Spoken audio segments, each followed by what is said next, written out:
Guys, saying Saber more me came out the Python, and in today's Python video I am telling you about the understanding the global keyword in Python. So yeah, in today's video we are understanding the global keyword in Python. So yeah, so please like this video, share and subscribe to my channel, and don't forget to all the notification bell also so that about any future related videos about the Python. So now, without taking any time, let's move computer screen and let's understand the global keyword in Python. So let's move computer screen and let's do a coding with laughing. So guys, here you see it one more programming came out the Python, and in today's Python video, I'm telling you about the understanding the global keyword in Python. So yeah, in today's video, we are understanding the global keyword in Python. So let's understand.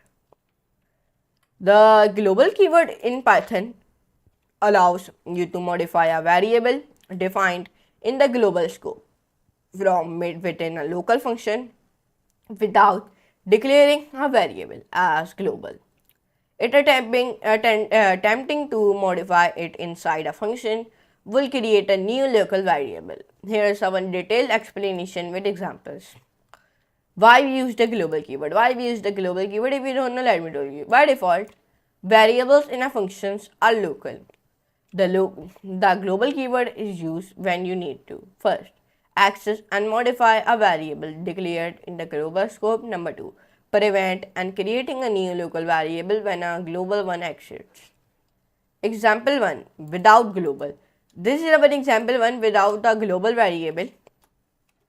And when you copy it and when you come here and when you here make your file of the index.py, and I am making this file on my document, you make this file anywhere. So when I make this type of file, so it give you this type of output. It give you some local error. Let me show you. It give me the local error. So here you can see it give me the local error like I have told you. Here a counter is created as a local variable, but is not initialized within the function, causing an error. Now example 2, it is using the global using the global variable. In this example we use the global variable. It give me in this code, it give me the output should be counter inside function 1 and then counter outside function should be 1. Let me show you. Save it and run it. So here you can see it, counter inside function 1, counter outside function 1, like this. And why do you like this? Because here I write like plus equals to 1 and then I write here our counter variable, then here I also write counter. So that's why it give me 1. If I write here 2, so it give me 2. Here you can see it now. It give me 2 here. Like that. By using the global, the function modifies the counter variable in the global scope. Example number 3. Accessing the global variable without the global means in this example 3 we are accessing a global variable without the global variable. Means you can read a global variable without declaring it global, but you cannot modify it without the keyword. Okay, let me show you this one code. Let me go copy it. It give you the hello alive. In the output it give you the hello alive. Let me show you. Save it in there. Why do you give the hello alive? Because here first of all I make a one global variable like name equals to alias, and then my name variable I write like here string by the name of alias. Then I write here my ref keyword, then I write greet, then I say print, then in the print I write like my hello, then comma, then I write here my variable name, then say give me hello alias. Like that you can do it. Or you can change the name from here also. It is your own choice. If you want to change the name, so you will change it. If you do not want to change it, so you do not change it. Okay. So you can see it give me hello Rayyan. So like that. Output. Here the name is read without needing the global keyword because it's not being modified. Important notes. First, avoid overusing global. Relying heavily on global can make code harder to debug and maintain. It better to use function parameters and return values to manage the data. Number 2, use global for truly global needs. It reserves it for variables that need to be shared across the multiple functions or modules. Best practice. Instead of the using global, consider encapsulating your variables and functions in a class or parsing data parsing data explicitly. This promotes cleaner, more modular code. And let me know if you do like to explore more advanced examples or alternative approaches. So tell me in the comment section below. Or if you want to write this code or more interactive, so let me show you how you can write it. Like you write like hello name. So you do like age, and in the age you write your age like 18, and then like color, then in the color you write like red. Red is a string, so we write it in the string. Now you say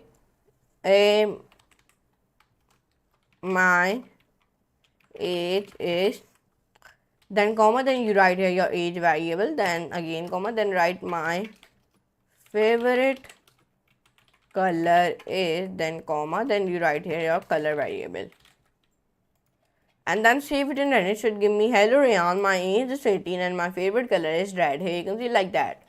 So like that you can do it, or you want to add a more things, so will be also added like my office YouTube. Sorry, YouTube is a string, so we write it in the string, and then I am writing like okay, all thing. Now then I write like my office is, then comma, then I am writing here my name like office. Perfect. Now okay, your O should be in small. So now let me save it from here. Now run it. So you me hello Rayyan, my age is 18, my favorite color is red, my office is YouTube. You can say like that, give me the output.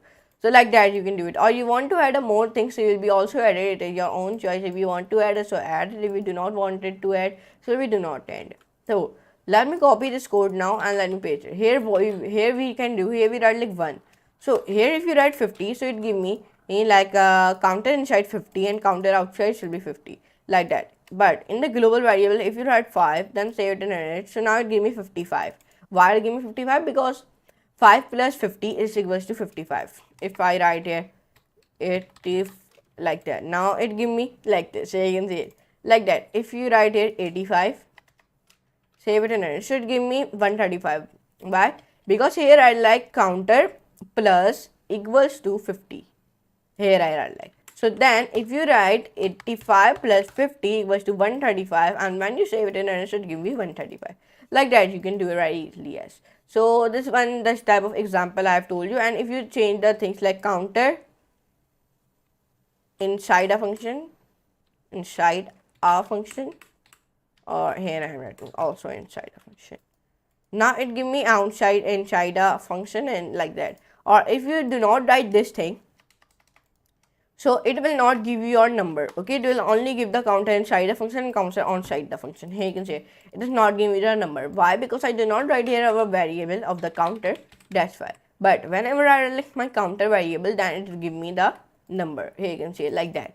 So like that you can do it. So here you can see it. So in today's video, I told you about Python, how to understanding the global keyword in Python. We understand the global keyword in Python. So I hope you enjoy this class. If you enjoy, so please like this video, share friends, and subscribe to my channel, and don't forget to all the notification bell also, so you never miss our any future related videos about the Python. And we successfully completed very many videos of the Python. And if you want to access my playlist, so go onto the Google and search here my channel by the name of Rayyan, and then open my channel, and we are very near to 5,000 subscribers. So please complete my 5,000 subscribers.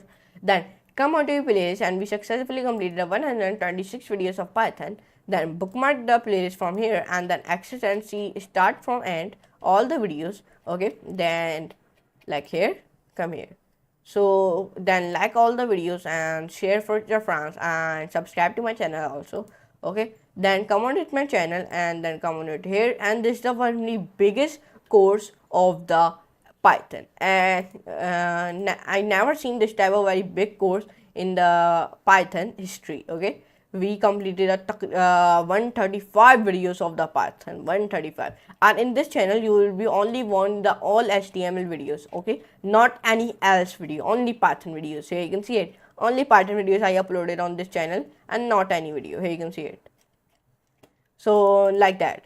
So, but anyways, and if you want to email for paid promotion and business inquiries, you will be email me. My email is rayyanbig1253@gmail.com. Many people are asking to contact with me, so I'm telling you, if you want to contact with me, you will be go on to my email, and my email is rayyanbig1253@gmail.com, and it is also mentioned in my bio. Okay, so now I'm using Nicholas, and next very amazing class. So for today, good.